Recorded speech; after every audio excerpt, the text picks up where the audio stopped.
জনতা, কিশোরগঞ্জ জেলাবাসী, সর্বপ্রথম আমি আপনাদেরকে অভিনন্দন জ্ঞাপন করছি। প্রতিকূল আবহাওয়া উপেক্ষা করে আজকে খেলাফতের এই সমাবেশে আপনারা সমবেত হয়ে একটি বার্তা জাতিকে দিয়ে দিয়েছেন।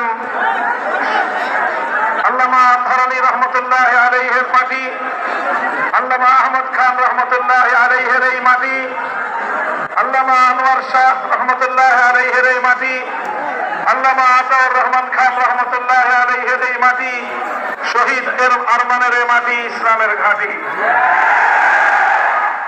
ইনশাআল্লাহ শহীদি মসজিদ থেকে যেভাবে ইসলাম কায়েমের আযান উচ্চারিত হয়েছে, আগামী দিনেও বাংলাদেশের ইসলামী বিপ্লবের ক্ষেত্রে কিশোরগঞ্জের মাটি ঘাঁটি হিসেবে ব্যবহৃত হবে ইনশাআল্লাহ।